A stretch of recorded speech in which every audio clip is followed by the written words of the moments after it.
Once upon a time, there was a man named Sadiq. Sadiq was not loud. He did not talk too much. He did not like trouble. He was the kind of person that noticed everything, but still kept his face calm. When people shouted at him, he would just nod. When people tried to shame him, he would look down for a second, then look up again, like he was holding something strong inside.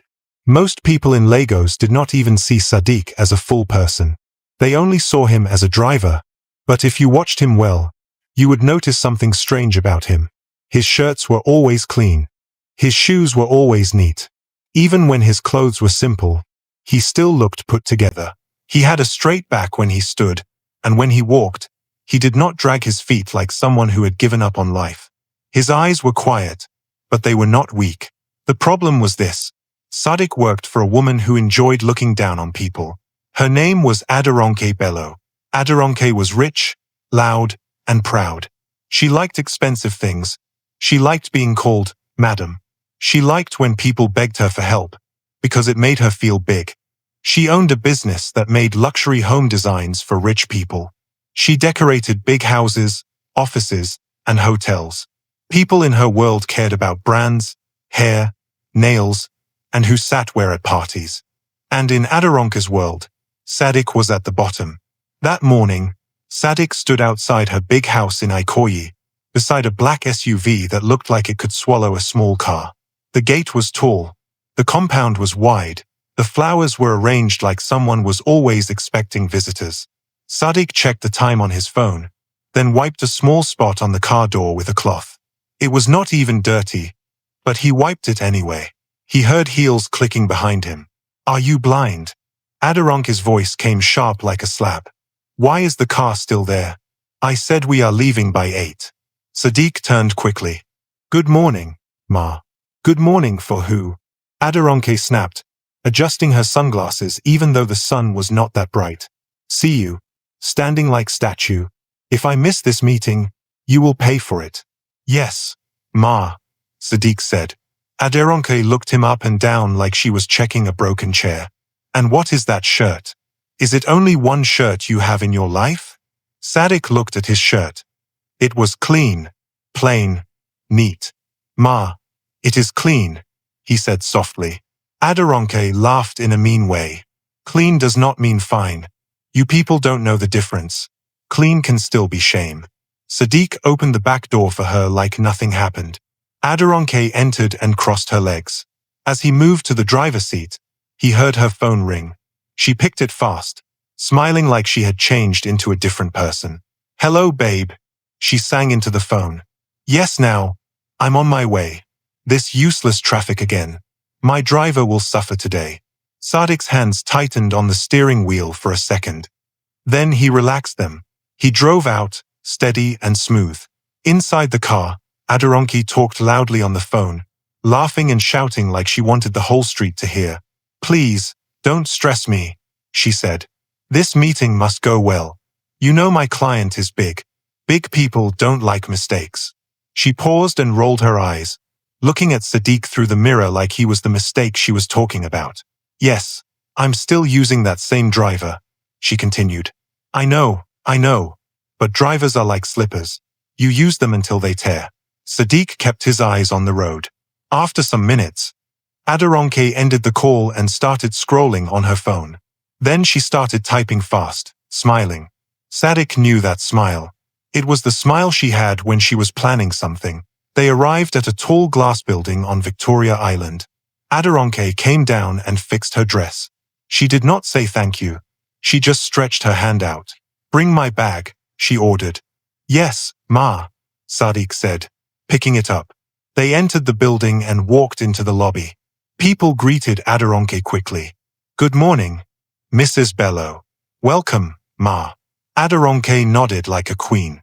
Then she looked at Sadiq and hissed under her breath. "Stand one side," she whispered. "Don't block my light." Sadiq moved to the side. A man in a suit came over. He was a staff member. "Madam, your visitors are already upstairs," he said. "Good," Aderonke replied. "Let's go." As they entered the elevator, another woman stepped in too. She had long hair and a shiny bag. She smelled like perfume and money. She looked at Aderonke and smiled. Aderonke. Hi, the woman said. Aderonke's face opened like a curtain. Ah, Bisola, Aderonke shouted happily. My sister. How are you? They hugged and laughed. Then Bisola looked at Sadik. Is that your driver? She asked. Like she was asking if the car had AC. Yes, Aderonke said, waving her hand. That is him. Bisola stared at Sadik's face, then at his shoes. Whom? He looks quiet. Aderonke scoffed. Quiet? He is quiet because he has nothing to say. What will a driver know? His job is to drive and keep quiet. Sadik stood still, eyes forward. Bisola leaned closer to Aderonke and spoke like she did not want Sadik to hear, even though he was right there. I hope he does not smell, Bisola whispered. Some of them do.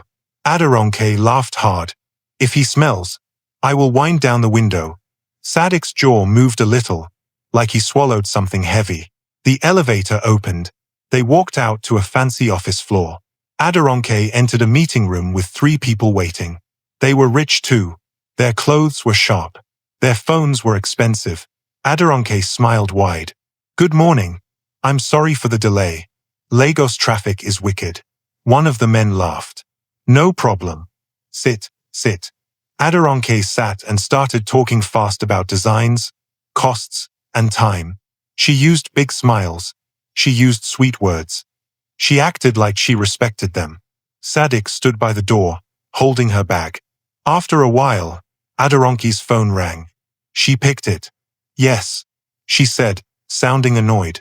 Then her face changed. Ah, baby, sorry. I'm in a meeting. She listened. Okay, she said. I will call you back. She ended the call, then turned to Sadik, angry. Why didn't you remind me that I have another appointment? She barked. Sadik blinked. Ma, you did not tell me. Are you talking back? Aderonke snapped. The clients looked at each other, surprised. Aderonke forced a smile. Sorry. Small issue. Then she leaned close to Sadik and whispered with hot anger. Don't ever embarrass me in front of people. Do you hear? Yes, Ma, Sadik said. When the meeting ended, they went back downstairs. Aderonke walked fast like she was trying to run away from her own shame. Once they got into the car, she started complaining again.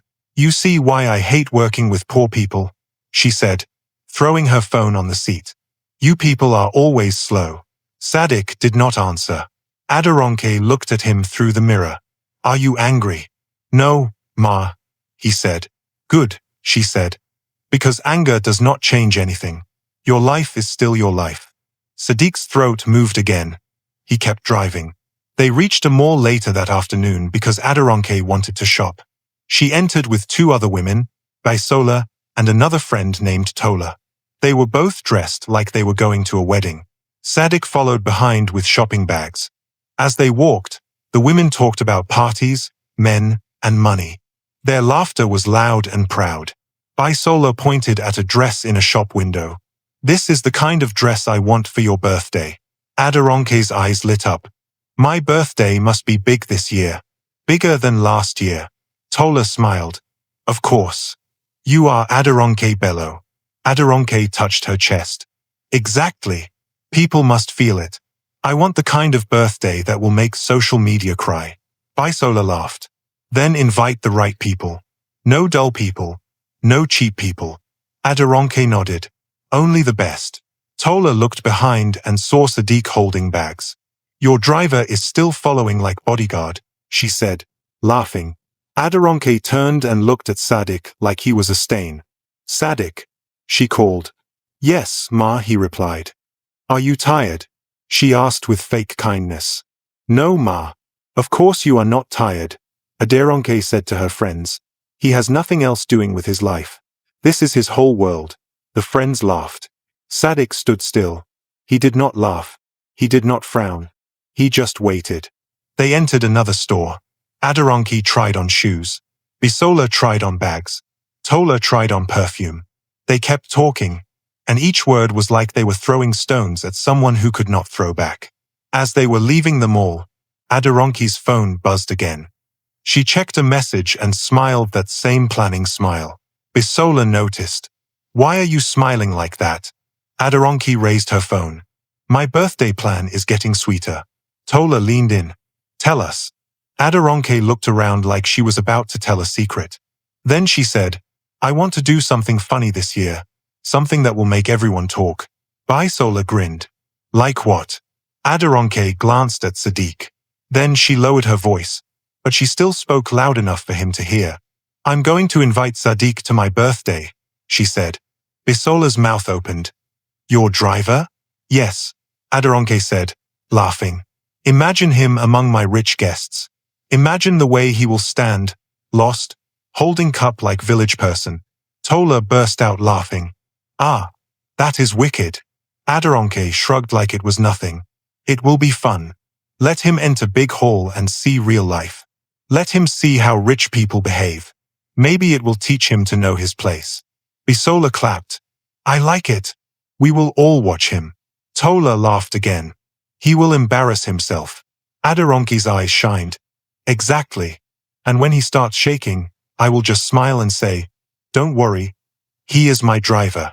Bisola wiped tears from laughing. Aderonke, you are not good. Aderonke lifted her chin. Life is not fair. If you are poor, you should accept it. Sadiq stood there, holding shopping bags, listening to every word.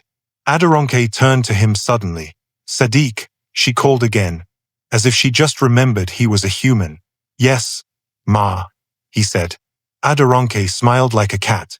My birthday is next week, she said. You are invited. Sadiq blinked once. Bisola and Tola leaned forward, waiting for him to panic. But Sadiq did not panic. He did not beg. He did not ask why. He simply nodded and said, Thank you, Ma. The women froze for half a second. It was not the reaction they wanted. Aderonke's smile became tight. You will come, right? Yes, Ma, Sadiq said again, calm. Tola frowned. He is acting like it is normal. Bisola laughed nervously. Maybe he doesn't understand what it means. Aderonke waved her hand like she did not care, but her eyes stayed on Sadiq's face. Fine, she said. Just make sure you don't disgrace me. Dress well. Don't come looking like you slept inside gutter. Sadiq nodded. Yes, Ma. Aderonke turned and entered the car like a winner. Her friends followed, still laughing, still excited for the joke they believed was coming. Sadiq entered the driver's seat and started the engine. As he drove them back to the big house, the women kept talking about the party, about who would come, about how Sadiq would behave. But Sadiq did not join their laughter. He just drove. His face stayed calm. Yet, inside him, something was waking up. And as the sun started going down and the city lights came on, Sadiq's eyes stayed fixed on the road, like he had already chosen what he would do next. Sadiq drove Aderonke and her friends back to the house in silence. Inside the car, laughter filled the air. The women talked over each other, still excited about the birthday party and the joke they believed would be sweet. Every few seconds, Aderonke laughed the loudest, like she wanted to remind everyone that she was in charge. Can you imagine his face? Bisola said, shaking her head. All those rich people, and your driver just standing there. Tola added, he will probably hold the wine glass with 2 hands. They burst into laughter again. Aderonke leaned back and crossed her legs. Let him come. I want to enjoy it well. Life has been too boring lately. Sadiq heard every word, but his face did not change. He kept his eyes on the road and his hands steady on the steering wheel. When they reached the house, Aderonke came down first. She did not say thank you. She never did. She walked inside like the house belonged to the world and the world belonged to her. Sadiq parked the car properly, locked it, and followed behind to drop the bags inside. After that, he quietly walked out through the small gate meant for staff. The street was calm. The evening air was warm. Sadiq walked slowly to the bus stop, carrying nothing but his thoughts. On the bus ride home, he sat by the window and watched the city pass by. Big buildings turned into smaller ones. Bright lights turned into dim bulbs. Smooth roads turned into rough streets. When he finally got down, He walked into a narrow street and stopped in front of a small building. The paint was old. The stairs were cracked. But it was home. He climbed the stairs and entered his one-room apartment. The room was quiet. A small bed sat by the wall. A table stood near the window. A mirror hung beside the door. Everything was simple, clean, and arranged. Sadiq dropped his keys on the table and sat on the bed. For a long moment, he just sat there, breathing slowly. Then he laughed. It was not loud. It was not happy. It was short and tired. So she invited me, he said softly to himself. As a joke, he stood up and walked to the mirror. He looked at his face, really looked at it. You still look the same, he said quietly. Nothing has changed. He turned away from the mirror and walked to a small wooden box under his bed. He dragged it out slowly and placed it on the floor. The box was old. The edges were worn. The lock had long stopped working. Sadiq knelt down and opened it. Inside were things he had not touched in years.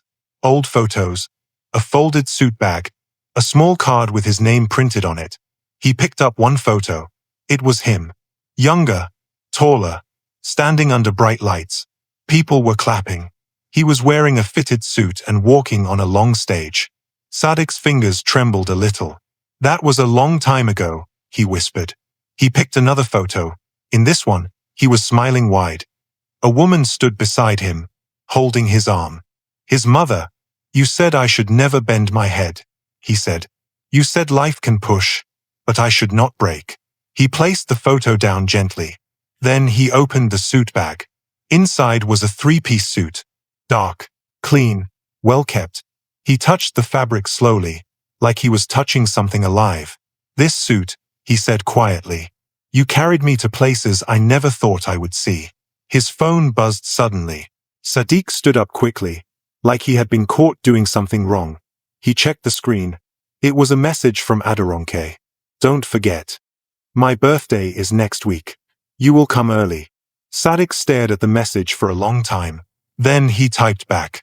Yes, Ma. He dropped the phone on the bed and sat down again. For a few seconds, doubt tried to enter his heart. What if she is right? He asked himself.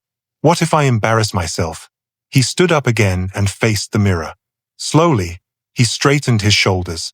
No, he said. I did not embarrass myself before. I will not start now. The next morning, Sadiq arrived at work early as usual. He washed the car, wiped the seats, and checked the tires. Aderonke came out of the house talking on the phone. Yes, everything is set, she said loudly. The hall is booked. The guest list is full. This birthday will shake Lagos. She ended the call and looked at Sadiq. You, she said, snapping her fingers. Did you hear what I said yesterday? Yes, Ma. Sadiq replied. You are coming to my birthday, she said slowly, like she was explaining to a child. Don't disgrace me. I understand, Ma, Sadiq said. Aderonke rolled her eyes. You better. As they drove out, Aderonke kept talking about the party. She talked about the hall, the food, the guests, and how important it was. You know, she said, adjusting her hair. People will be coming from everywhere. Big people. You must not talk anyhow. Just greet and keep quiet. Yes, Ma. Don't eat like you are starving, she added. And don't ask questions. Yes, Ma. She looked at him through the mirror. Why are you always saying yes like robot? Sadiq met her eyes in the mirror for a second. Because that is my job, Ma. Aderonke smiled, pleased. At least you know. Later that day, Aderonke met with her friends again at a cafe. Sadiq waited outside in the car. Inside, Bisola and Tola were already there. Aderonke, Bisola shouted. We were just talking about your driver. Aderonke laughed and sat down. That man will give us free comedy. Tola leaned forward. Is he really coming? Yes, Aderonke said. I invited him myself. Bisola smiled wide. I can't wait. I will sit where I can see him clearly. Tola added. I hope he does not wear his work clothes. Aderonke waved her hand. Even if he borrows suit, it will still show. They laughed again. Outside, Sadiq sat quietly, looking at the cafe door. He could see their mouths moving through the glass. He knew they were talking about him. His phone buzzed again. This time, it was a message from an unknown number. "Hello, Sadiq. This is Kola. We trained together years ago. Someone saw your picture online. Are you still modeling?" Sadiq's heart skipped.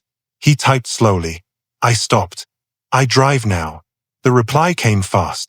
"Driving does not erase talent. If you ever need anything, call me." Sadiq stared at the message. Then he locked his phone.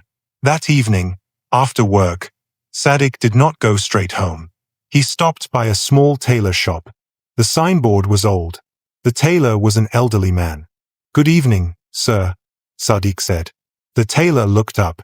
"Good evening, young man. How can I help you?" Sadiq opened his bag and brought out the suit. "I need this to fit perfectly," he said. The tailor's eyes widened. "This is a fine suit." Sadiq nodded. "It means a lot to me." The tailor smiled. "Then we will do it well." As Sadiq walked out of the shop, the sun was setting again. The city lights began to glow. At home that night, Sadiq sat on his bed and stared at the wall. "This invitation was meant to shame me," he said softly. "But it will not." He lay down slowly, eyes open. In another part of the city, Aderonke lay on her big bed, smiling as she scrolled through pictures of the event hall. She whispered to herself, "This birthday will be unforgettable." Both of them were right, but for very different reasons. The day of the birthday party finally arrived. From early morning, Aderonke's house was already noisy. Workers moved in and out. Makeup artists arrived with boxes.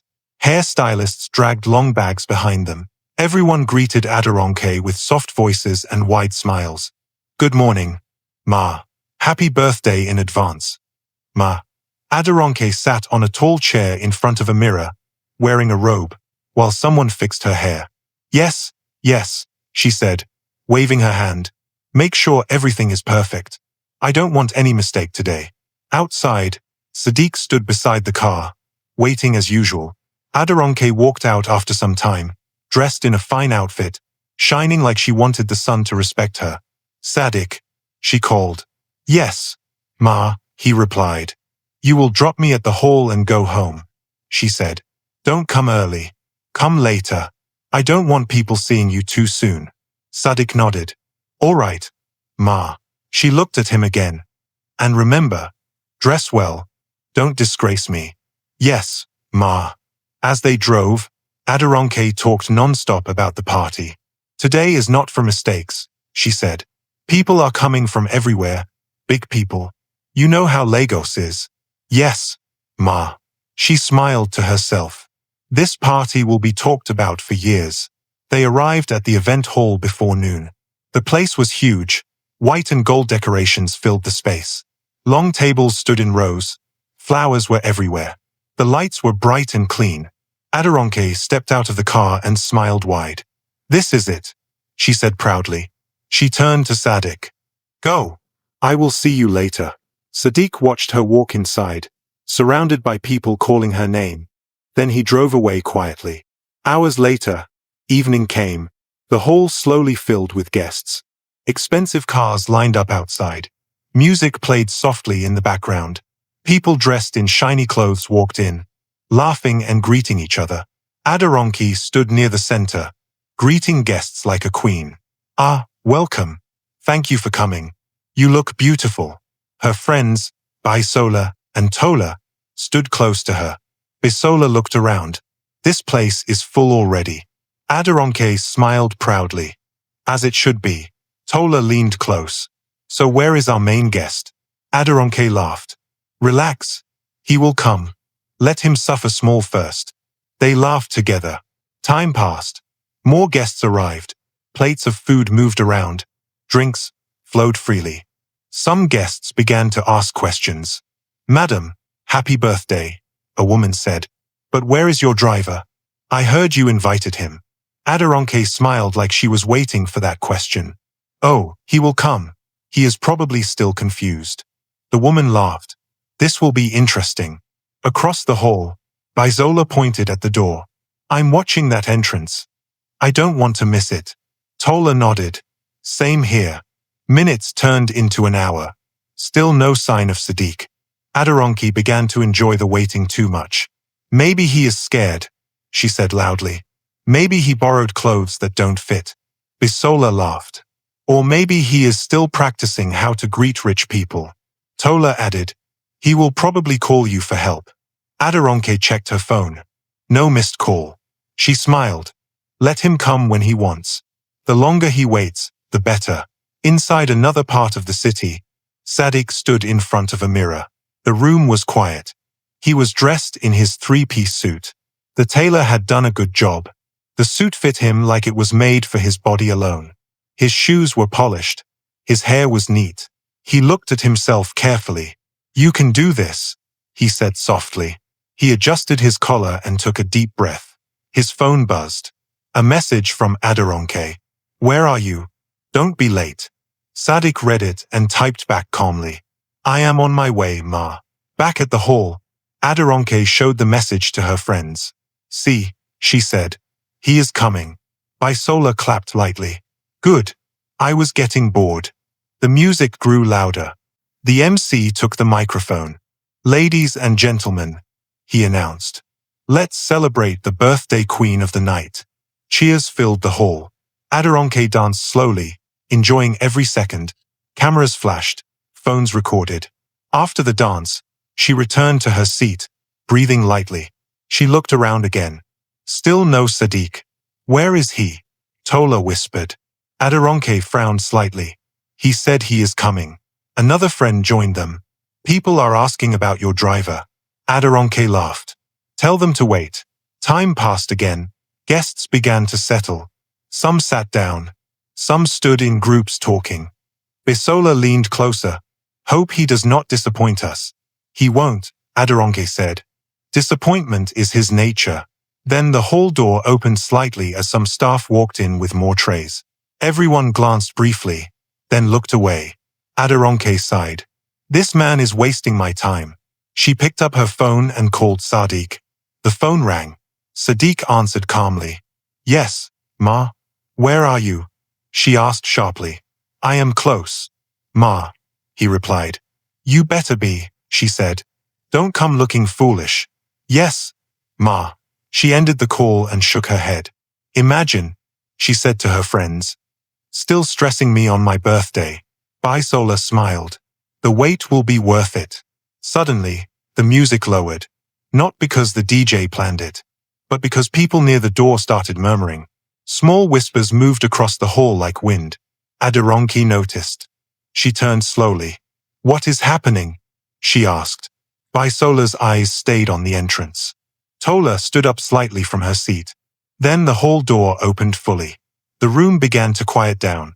Heads turned. Phones slowly lifted. Aderonke felt something strange in her chest.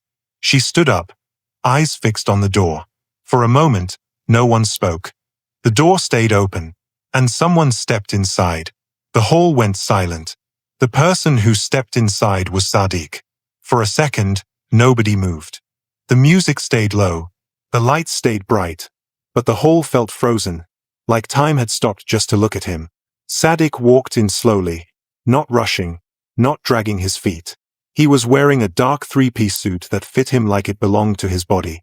The jacket sat well on his shoulders. The trousers fell clean to his shoes. His white shirt was crisp. His tie was neat.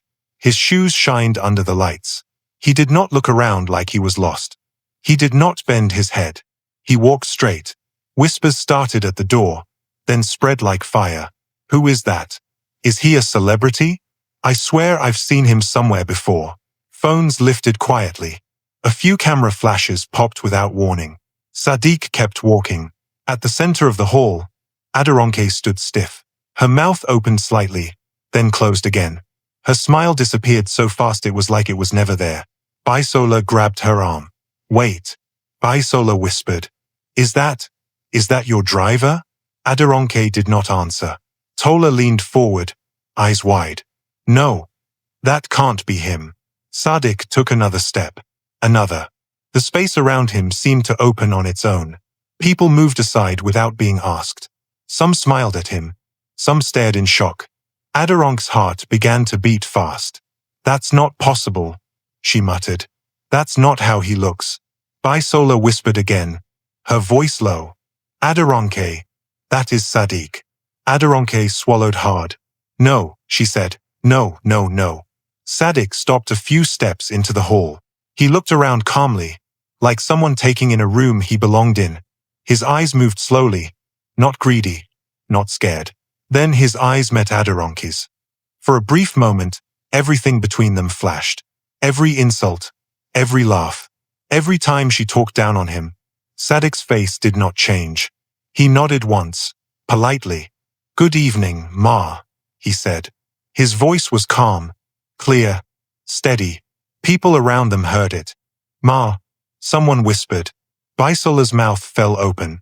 Aderonke forced a laugh that sounded wrong. Sadiq, she said loudly. You came. Yes, Ma, he replied. Happy birthday. Silence followed his words.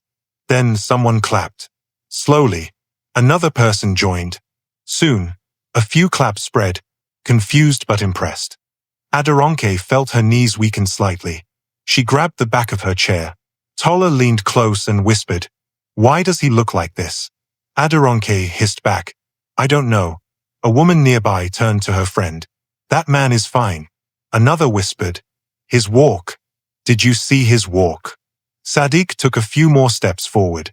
A man in a cream suit stepped out of the crowd and smiled at him.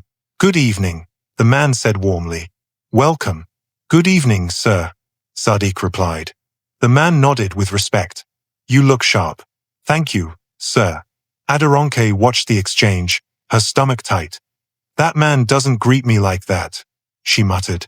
He doesn't talk to me like that. Bisola did not answer. Her eyes were still on Sadiq. Another woman stepped closer to Sadiq, smiling wide. Are you one of the guests? She asked. Yes, Sadiq said politely. Oh, the woman laughed softly. You look amazing. Thank you, he replied. She giggled and touched her hair.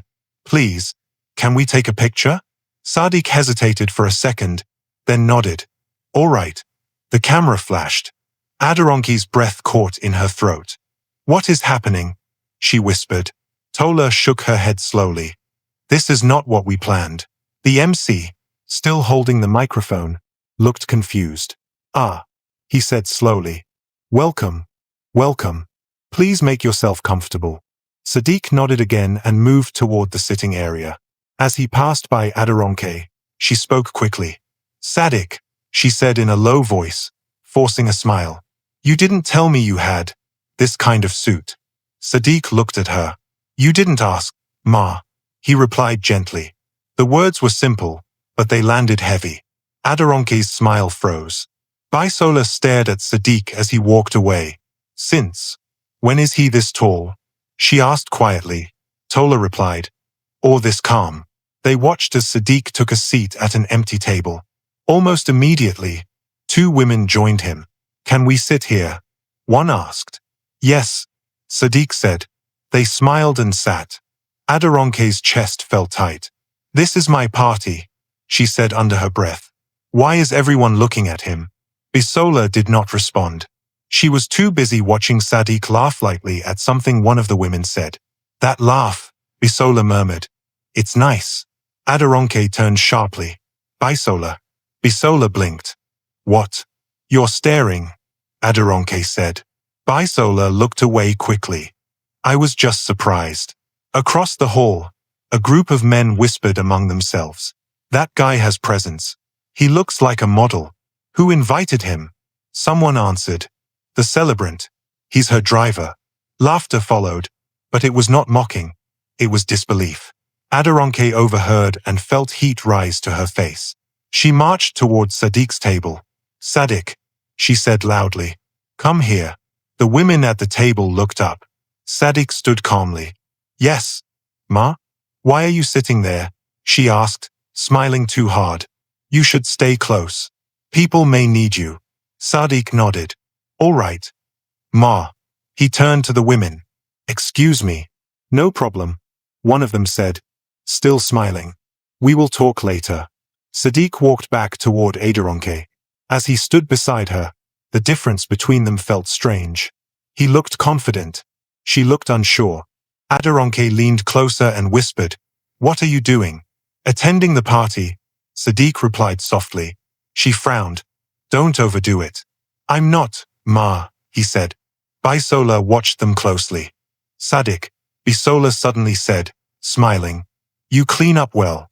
"Thank you, Ma," he replied. Her smile stayed longer than needed. Aderonke noticed. She laughed loudly. "Ah, he borrowed the suit. You know drivers." Sadiq said nothing. A man nearby turned and asked, "Borrowed? From where?" Aderonke waved her hand. "You know, somewhere." The man nodded slowly, not convinced. Music started again, louder this time. People began to dance. Sadiq stood quietly, watching. A woman approached him again. "Would you like to dance?" Sadiq smiled politely. "Maybe later." She laughed. "I'll be waiting." Aderonke felt something slip from her grip. This was not the night she planned. Bisola leaned closer again, her voice softer now. "Aderonke, you never told me your driver was like this." Aderonke snapped. "Like what?" Bisola paused, then said, "Like this." She gestured toward Sadiq, who was now talking calmly with two men who listened with interest. Aderonke watched them laugh at something he said. For the first time that night, she felt small. And across the hall, as Sadiq spoke and smiled under the bright lights, one thing became clear. The joke had changed direction. And it was no longer funny for the person who planned it. The music grew louder, and the party moved into full swing. People danced. Glasses clinked. Laughter filled the hall. But even with all the noise, something had clearly changed. The center of attention was no longer Aderonke. It was Sadiq. At first, Aderonke tried to ignore it. She smiled for pictures. She danced when the camera came close. She laughed loudly so people would hear her. But her eyes kept moving on their own, always finding Sadiq. He was standing near the side now, talking with a small group.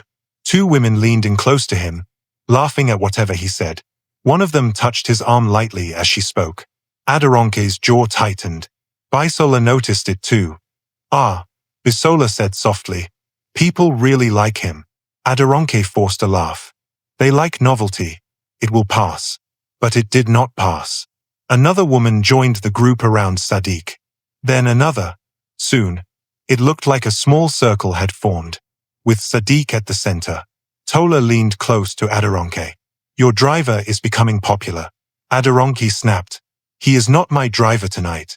Tola blinked. "What?" "I mean," Aderonke corrected herself quickly. "He is a guest. Let him enjoy." But her voice lacked confidence. Across the hall, one of the women smiled brightly at Sadiq. "You're very calm," she said. "Most men here are trying too hard." Sadiq smiled lightly. "I'm just enjoying the night." She tilted her head. "What do you do?" Sadiq paused for half a second. "I drive." Her eyes widened. "You drive? Like for fun?" Sadiq shook his head gently. "For work." She stared at him, surprised, then laughed softly. "I never would have guessed." Another woman jumped in. "Same here. You carry yourself well." "Thank you," Sadiq replied. A man nearby listened closely. "You don't talk like most drivers." Sadiq met his eyes. "People are many things, sir. Work is just one of them." The man nodded slowly. "True." Aderonke overheard that last part. She stepped forward quickly. "Sadiq," she said with a sharp smile. "Are you okay? You've been standing for long." "Yes, Ma," Sadiq said calmly. "You can sit," she added. "Or maybe help around." One of the women frowned. "Help around?" Aderonke laughed quickly. "Oh, I mean, you know, he likes to stay busy." Sadiq looked at Aderonke, then back at the woman. "I'm fine," he said. The woman smiled. "Good. Don't go anywhere." Aderonke felt heat rise in her face. She turned away sharply. "This is nonsense," she muttered. Bisola followed her. "Aderonke, calm down. Did you hear the way they talk to him?"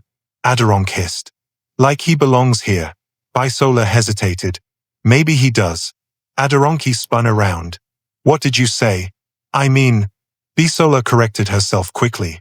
People are just curious. Aderonke shook her head. This was supposed to be fun. From across the hall, a man with a camera lifted it again. He had been watching quietly for some time. He wore black and moved like someone who knew where to stand. He snapped another picture of Sadiq, this time as Sadiq laughed at something one of the women said. The camera clicked. Sadiq noticed and looked up. Oh, he said. Sorry. Did I block your shot? The man smiled. Not at all. You are the shot. Sadiq blinked. Me? Yes, the man said. You have a good look. Sadiq nodded politely. Thank you. The man lowered his camera. I post event photos online. People like faces. Okay, Sadiq said. Another camera flash went off from a different angle. Aderonke saw it. Why is that man taking pictures of him? She asked sharply. Tola shrugged. Maybe he thinks he's important. Aderonke scoffed. Important because of my party. But the words sounded weak, even to her. The MC called for attention again. Ladies and gentlemen, food is served. People cheered and moved toward the tables. Sadiq stood back, letting others pass. One of the women touched his arm again. Come sit with us, she said. Sadiq hesitated. Are you sure? Of course, she replied. You're part of the party. He followed them to the table. Aderonke watched from a distance, gripping her drink too tightly. That seat, she whispered. That is where my clients sit. Bisola glanced at her. You didn't reserve it. Aderonke stayed quiet. At the table, Sadiq listened more than he spoke. When he did speak, people listened. He smiled. He nodded. He did not brag. He did not explain himself. That calm made people lean in more. One of the women said, You should model. Sadiq laughed softly. No. Why not? She asked. I don't think about things like that, he replied. Another woman shook her head. You should. You have the face. A man added. And the walk. Sadiq smiled again. Thank you. Across the hall. Aderonke sat down heavily. They are acting like he is better than me, she said. Bisola looked uncomfortable. No one said that. But they are thinking it. Aderonke snapped. She stood up suddenly and walked toward the DJ. Turn up the music, she ordered. This place is dull. The DJ obeyed. Music blasted. Lights flashed. But even with the louder sound, I still moved toward Sadiq. A few minutes later, Sadiq's phone vibrated in his pocket. He checked it quietly. A notification. Someone had tagged him in a photo. He opened it. It was the picture the man with the camera had taken. The caption read, Who is this guy? The photo already had likes. Sadiq frowned slightly, then locked his phone. Aderonke noticed him looking at his screen. What is he checking? She asked. Tola shrugged, probably begging someone for help. But Sadiq's phone vibrated again. And again. He checked it once more. More likes. More comments. Fine man. Where did he come from? He looks like a model. Sadiq swallowed slowly. One of the women noticed his expression. Everything okay? Yes, he said. Just messages. She smiled. Popular already. He laughed lightly. Across the hall, Aderonke felt something twist inside her. She grabbed Bisola's arm. This is getting out of hand. Bisola said nothing. Another vibration hit Sadiq's phone. Then another. He stepped aside politely and checked it. This time, a message came through from an unknown number. Hello. This is Kemi. I saw your photo from the event. You have a strong look. Sadiq stared at the message. Then another followed. Are you signed to any agency? Sadiq's chest rose and fell slowly. He typed carefully. No. The reply came almost instantly. We should talk. Sadiq locked his phone and slipped it back into his pocket. He looked up. The hall looked the same, but it felt different now. The laughter, the lights, the people. Something had shifted. Aderonke watched him from across the room, her heart beating faster for reasons she did not understand. The party continued, but somewhere between the music and the flashing lights, the night had stopped being about her. And Sadiq's phone buzzed again, Quietly, like the future knocking without asking for permission, the party slowly began to calm down. Not because people were tired, but because the night had reached that soft moment when guests stopped dancing and started talking deeply. Shoes were kicked off under tables. Jackets were loosened. Laughter became slower and closer. Sadiq stood near a quiet corner, holding a glass of water. His phone stayed silent for a few minutes now, like it was resting after too much noise. Aderonke watched him from across the hall. She did not like the calm on his face. It made her uneasy. She leaned toward Bisola. "Why is he standing like that?" she asked. "Like he owns the place." Bisola shrugged. "He's just standing." "No," Aderonke snapped. "Look at him. He's too relaxed." Bisola said nothing. Sadiq's phone buzzed again. He checked it this time, slower than before. A message popped up. "Hi, this is Kemi. I work with a modeling agency. I hope you got my earlier message." Sadiq's fingers froze on the screen. Another message followed. "I'm at the event. I would love to speak with you for a minute." Sadiq lifted his head slowly. He looked around the hall. Near the far side, close to the wall, stood a woman in a simple black dress. She was not loud. She was not dancing. She watched people quietly, like someone counting steps in her head. When their eyes met, she raised her hand slightly. Sadiq's heart beat faster. He took a deep breath and walked toward her.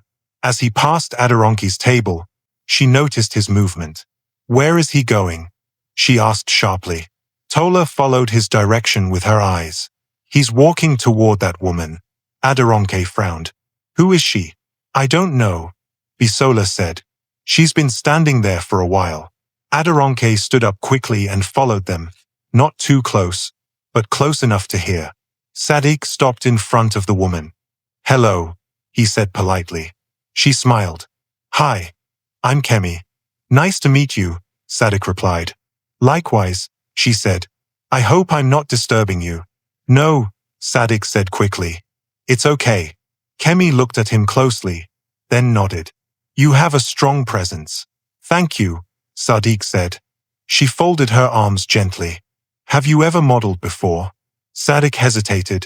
"Yes," he said. "A long time ago." Kemi's eyes brightened. "I knew it.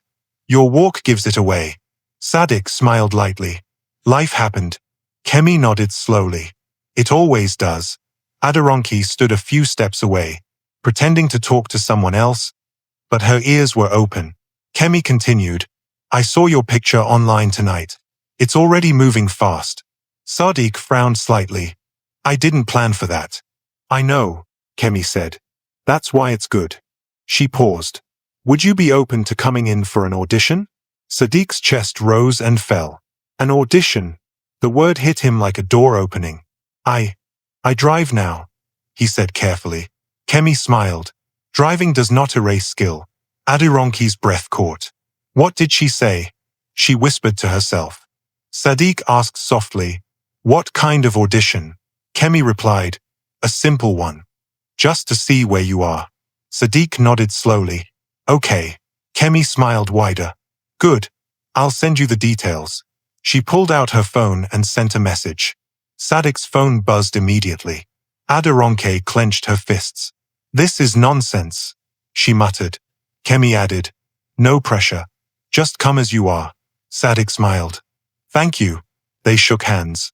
As Sadiq turned to walk away, Aderonke stepped forward. "Excuse me," she said sharply.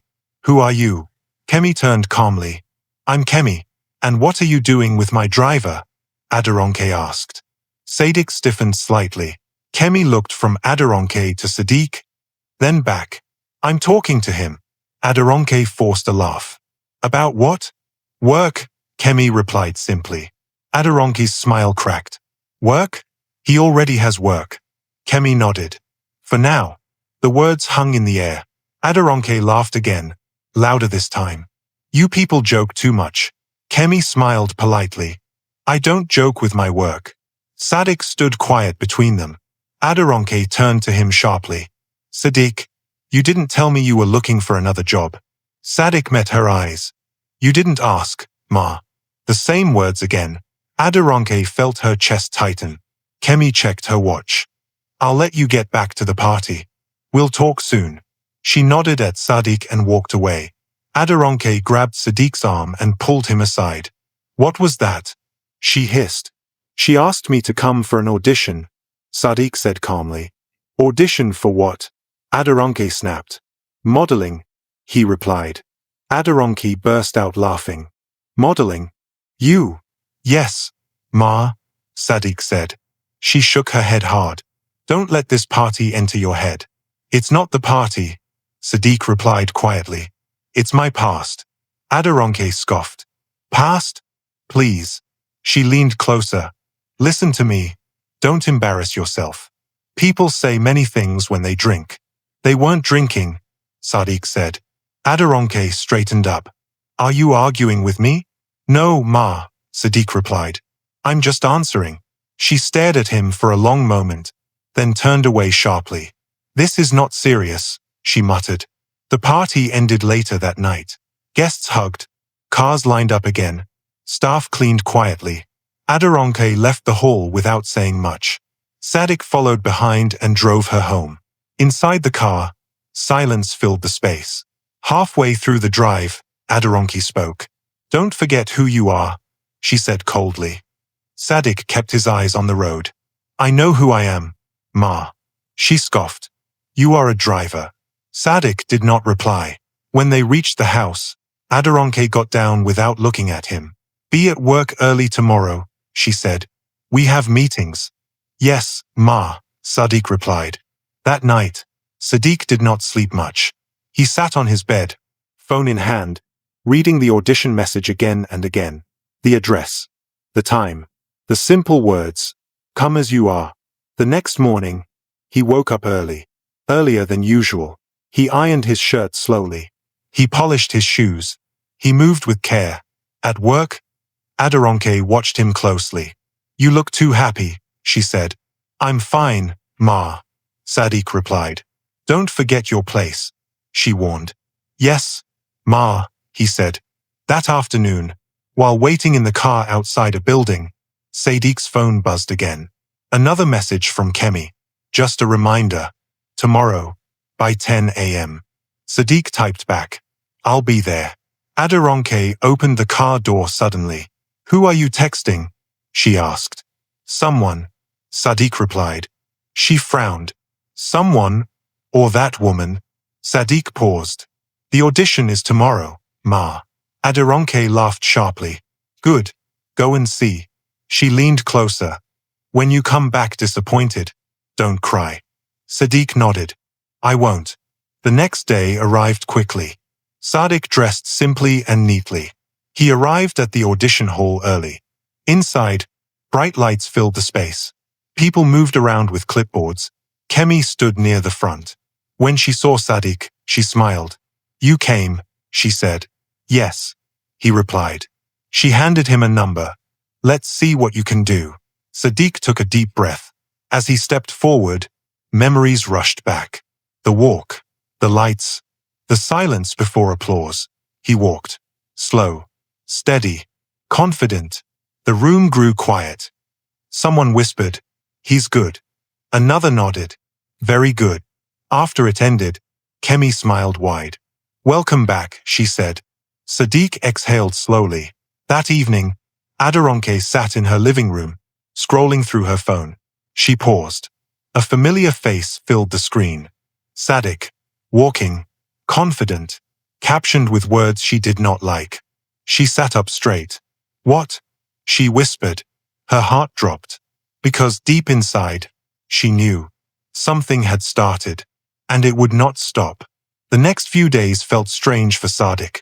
Life did not change all at once. But it no longer stayed the same either. On Monday morning, Sadiq still woke up early. He still wore his simple shirt and trousers. He still arrived at Aderonke's house before sunrise and cleaned the car. But something inside him had shifted. Aderonke noticed it. You are quiet, she said as she entered the car. I'm always quiet, Ma, Sadiq replied. No, she said sharply. This one is different. She studied him through the mirror. Did they call you again? Yes, Ma, Sadiq said honestly. Aderonki laughed, but it sounded thin. These people don't rest. She crossed her arms. Don't forget your work. Yes, Ma, Sadiq replied. But even as he said it, his phone buzzed inside his pocket. At the traffic light, when Aderonki was busy on her phone, Sadiq glanced down. A message from Kemi. Good news. They loved you. His heart skipped. Another message followed. They want to offer you a contract. Sadiq's hands tightened slightly on the steering wheel. At the office, Aderonke stepped out of the car and walked inside without saying thank you, as usual. Sadiq parked and waited. His phone buzzed again. Can you come in this afternoon to discuss details? Sadiq typed back slowly. Yes. That afternoon, Sadiq sat in a small office with white walls. Kemi sat across from him with a folder on the table. You did very well, she said. They were impressed. Sadiq nodded. Thank you. She slid the folder toward him. This is the offer. He opened it carefully. Money. His name. Photo shoots. Runway shows. It felt unreal. I still drive, Sadiq said quietly. I need time. Kemi smiled. We understand. But opportunities don't wait forever. Sadiq nodded again. I just need to think, he said. Of course, she replied. But not too long. That night, Sadiq lay on his bed staring at the ceiling. His phone rested on his chest. He thought of his mother. He thought of the old photos. He thought of the way people looked at him at the party. Then he thought of Aderonke. The insults. The laughter. The way she said his life was nothing. He sat up slowly. I can't stay halfway, he whispered to himself. The next morning, Sadiq arrived at work as usual. Aderonke was already upset. Why is traffic bad today? She complained as soon as she entered the car. I'll find another route, Ma, Sadiq said. She sighed loudly. This city will kill someone. As they drove, her phone rang. Yes, she answered sharply. Her tone changed halfway through the call. Oh, really? She said. I'll get back to you. She ended the call and frowned. What is it? Sadiq asked carefully. Nothing, she snapped. Just business. But her fingers shook slightly. Later that day, Sadiq received another message. We need your answer, Kemi wrote. Sadiq took a deep breath. He replied, I accept. Within minutes, his phone rang. Kemi's voice came through bright and happy. Welcome. Thank you, Sadiq said softly. You'll need to stop driving, she added gently. This will take your full time. Sadiq closed his eyes for a second. I know. That evening, Sadiq knocked on Aderonke's office door. She looked up, surprised. What is it?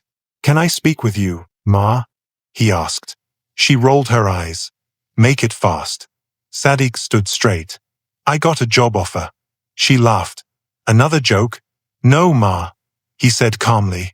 I accepted it. Aderonke's smile faded. Accepted what? A modeling contract, Sadiq replied. Silence filled the room. You're joking, she said slowly. No, Ma. Her face hardened. So what are you saying? I'm resigning, Sadiq said. I'll work till the end of the week. Aderonke stood up so fast her chair moved back. You can't resign, she snapped. I didn't give you permission. Sadiq kept his voice steady. I don't need permission, Ma. Her eyes widened. Is this because of that party? No, Sadiq replied. It's because of my life. She laughed sharply. You think you are better now? No, Ma, he said. I just want more. Aderonke pointed at him. You will fail. Sadiq nodded. Maybe. But I have to try. She turned away in anger. Leave my office. Yes, Ma, Sadiq said. That was the last time he called her that. The week passed quickly. On his final day, Sadiq returned the car keys and thanked the security guard at the gate. He walked out without looking back. Aderonke watched him leave from her window. She told herself she didn't care. But her chest felt heavy. Weeks passed. Sadiq's life changed fast. He attended fittings. He practiced walking. He stood under bright lights again. His face appeared online, then on posters, then on billboards. People started recognizing him.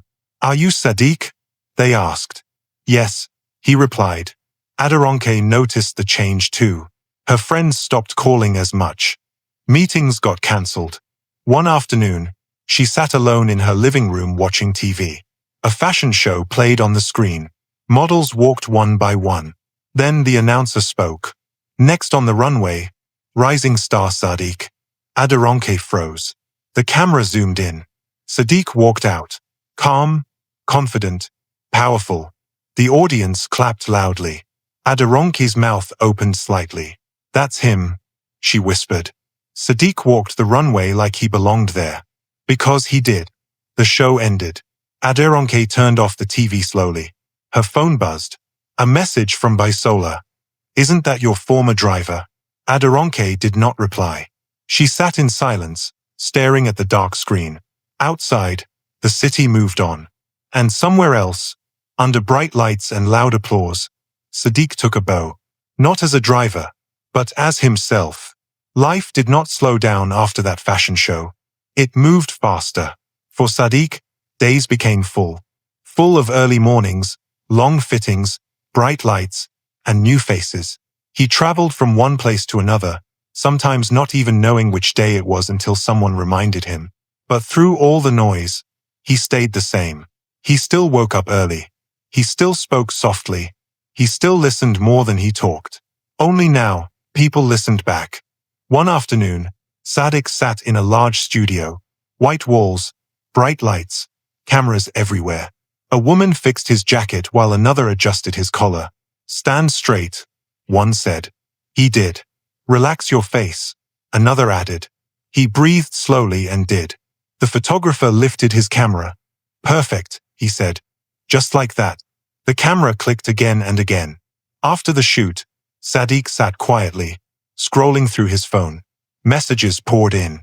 People he had not spoken to in years. People who never noticed him before.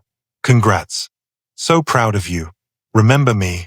He smiled lightly and locked his phone. Across the city, Aderonke's life moved in the opposite direction.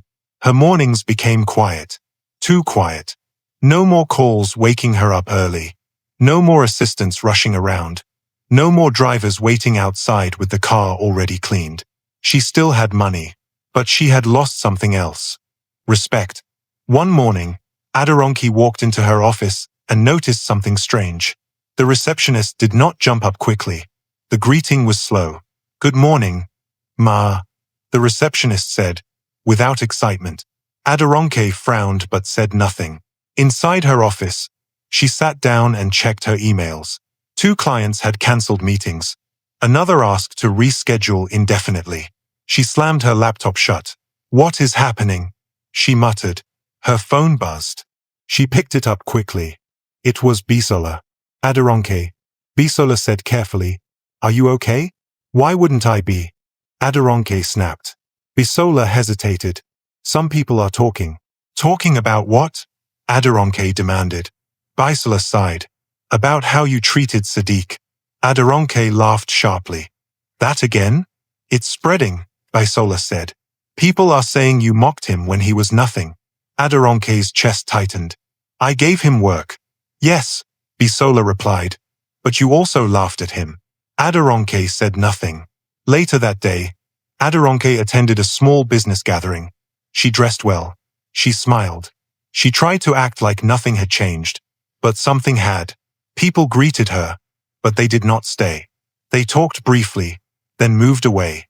She noticed whispers, eyes glancing at her, then away. Then she heard it. "Isn't she the one that mocked that model? That driver guy?" Aderonke's hands shook slightly. She turned and left early.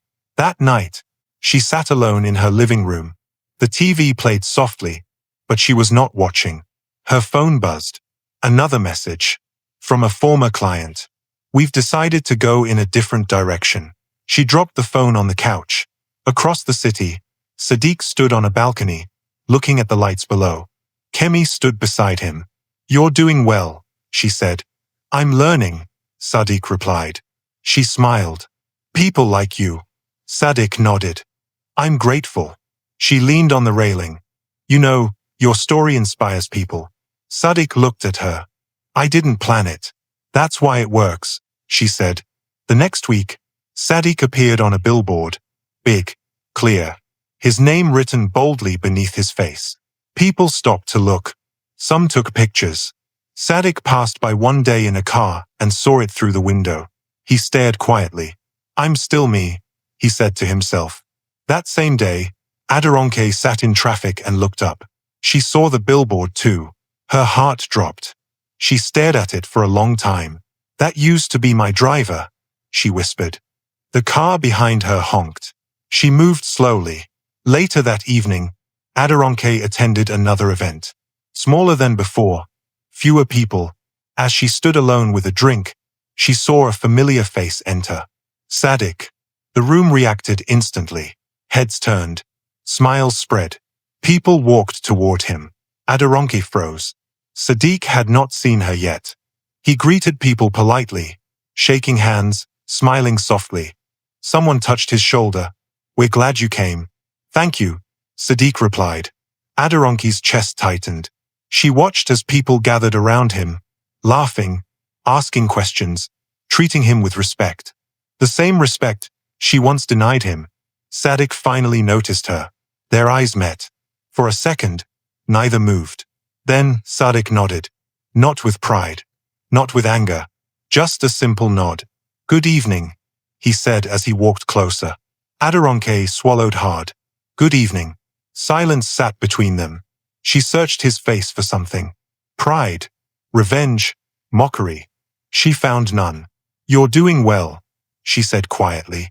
Yes, Sadiq replied. Thank you. She hesitated. I didn't know you had this. Sadiq looked at her calmly. Most people didn't. She nodded slowly. I guess. I was wrong. Sadiq did not smile. He did not frown. He simply said, Life teaches all of us. She looked down. I thought inviting you that day would be funny. Sadiq nodded. I know. She looked up quickly. Do you hate me? Sadiq thought for a moment. No, he said. But I learned from you. She frowned. Learned what? How not to treat people. He replied gently. The words hit harder than anger ever could. Aderonke looked away. I'm sorry, she said, almost too low to hear. Sadiq nodded once. I accept. People began calling Sadiq from across the room. He turned to leave. Take care, he said. You too, Aderonke replied. She watched him walk away, surrounded by smiles and laughter. The same hall, the same lights. But the roles had changed. Weeks later, Aderonke sat in her house, packing some files into a box. Her business had shrunk. Not gone, but humbled. She moved slower now, thought deeper. Sadiq's life, on the other hand, kept rising. More shows, more contracts, more travel. But he never forgot where he came from. One morning, he visited his old street. He greeted neighbors. He smiled. Ah, Sadiq, someone shouted. We saw you on TV. He laughed. It's still me. That evening, he sat alone and looked at the old wooden box under his bed. The photos. The suit bag. He closed it gently. The story had come full circle. The woman who mocked him lost her power. The man who stayed quiet found his voice. And the joke that was meant to break him became the door that set him free. Sadiq stood up, looked into the mirror, and smiled softly. Not because he had won, but because he had become exactly who he was meant to be.